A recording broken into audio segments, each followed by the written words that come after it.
유명한 그 찰스 스펄전 목사님이 매주일 회개에 대한 설교를 계속한 어떤 시기가 있었나 봅니다. 그때 어떤 사람이 찾아와서 이렇게 말했대요. 목사님은 언제쯤 회개에 대한 설교를 끝내실 겁니까? 그러자 스펄전 목사님은 이렇게 대답했습니다. 바로 당신이 회개할 때요.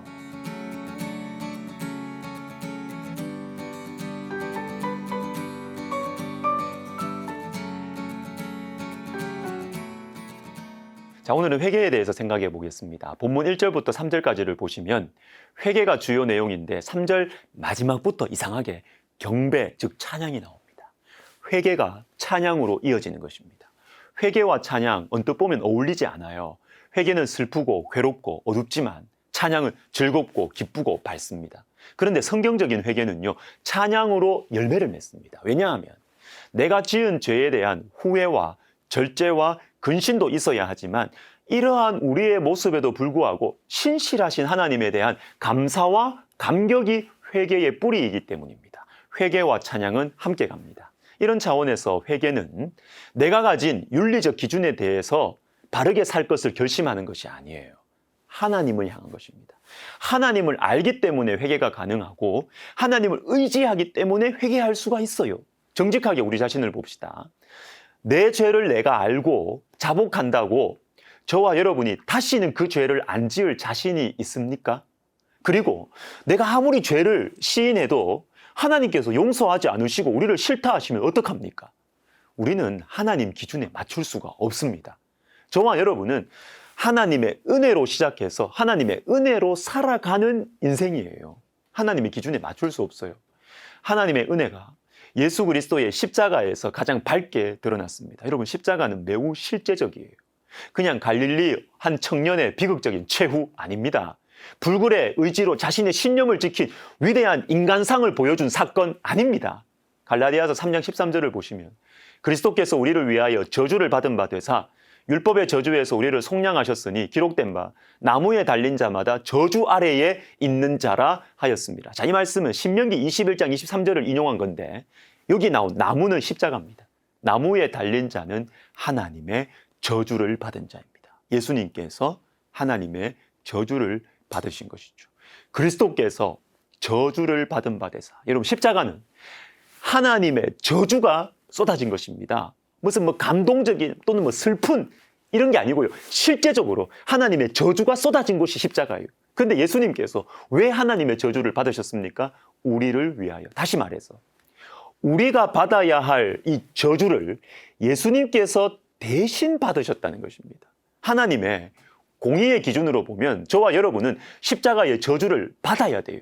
본질상 죄인일 뿐만 아니라 하루에도 수도 없이 말과 행동과 마음으로 죄를 짓는 저와 여러분은 하나님의 저주를 받아야 마땅합니다. 그런데 우리가 받아야 할 저주를 그리스도께서 대신 받으셨어요. 십자가에서. 사랑하는 여러분, 십자가에서 나타난 사랑으로 너무 빨리 넘어가지 마십시오. 십자가의 저주를 먼저 깊이 생각해야 됩니다. 사랑으로 빨리 넘어가면 십자가는 너무 감상적인 게 돼요. 너무 낭만적인 게 돼요. 십자가의 저주를 먼저 예수님께서 왜 십자가에 달리셨지? 왜 저렇게 십자가에 달려 고난받으시고 죽으셨지?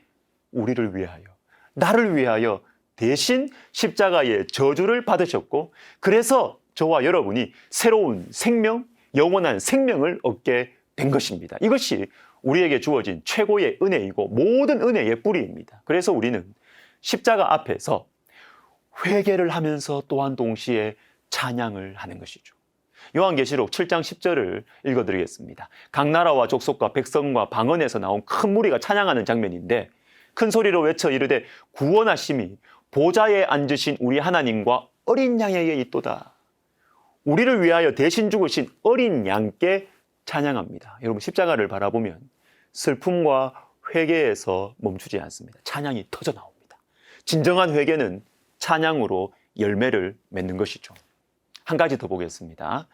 가장 많이 회개해야 할 제목인 이 교만에 관한 것입니다. 본문 10절을 보시면 교만한 애굽에 대해서 하나님께서는 이적과 기사로 치셨습니다. 애굽이 교만하다. 애굽이 교만하다. 여러분, 이게 별 문제가 안 될 수 있어요. 왜냐하면 모든 면에서 애굽은 이스라엘보다 강하고 높았기 때문에 이스라엘을 지배하는 것이 교만해도 이스라엘을 교만하게 지배하는 것 당연해요. 자연스럽습니다. 그럼에도 불구하고 교만하게 행하면 하나님께서 치십니다. 우리는 지위가 높은 사람이 낮은 사람에게 교만하게 행하는 것을 당연하게 여기고 이걸 넘어가 줍니다. 그런데 우리는 넘어가줘도 하나님은 심판하세요. 여러분, 교만하게 행해도 될 사람은 아무도 없습니다. 교만은 하나님을 향한 것이기 때문입니다. 그런데 16절을 보시면 하나님 백성들도 교만해서 주님을 향하여 반란을 일으켰습니다.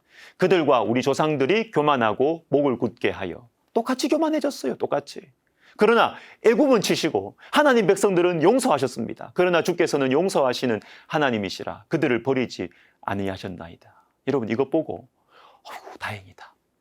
나는 하나님 백성이니까 마음대로 교만하게 살아도 괜찮겠구나. 용서해 주시니까. 이렇게 생각하시면 안 됩니다. 누가복음 13장에서 주님 말씀하십니다. 너희는 이 갈릴리 사람들이 이같이 해받음으로 다른 모든 갈릴리 사람보다 죄가 더 있는 줄 아느냐? 너희도 만일 회개하지 아니하면 다 이와 같이 망하리라.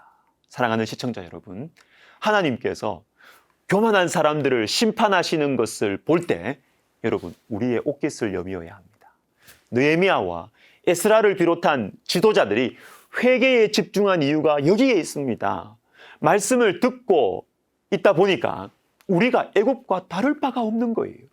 재건된 이 성벽 안에서 다시 교만해질 가능성이 많은 존재들이 바로 우리라는 것을 알게 된 것입니다. 저와 여러분도 마찬가지입니다. 조심해야 되겠습니다. 그리고 여러분, 교만한 애굽에게 고통을 당한 이스라엘 백성들이 똑같이 교만해졌다는 사실을 잊지 마세요. 교만한 사람으로 인하여 고통을 받은 사람들이 똑같이 교만하게 될 가능성이 많습니다. 억압을 당한 사람들이 힘을 가지면, 자유를 가지면 또 다른 사람들을 억압하는 경우가 생깁니다. 교만하다고 내가 판단하는 사람들 있지요?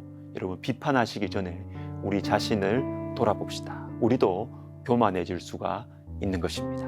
기도하겠습니다. 하나님 아버지, 주님의 십자가를 바라보면서 우리의 회개가 찬양으로 터져나가는 능력 있는 회개가 되게 하여 주시고, 하나님 아버지, 우리가 정말 하나님을 가까이 함으로 말미암아 겸손하게 살아갈 수 있도록 주님 도와 주시옵소서. 예수님의 이름으로 기도하옵나이다. 아멘.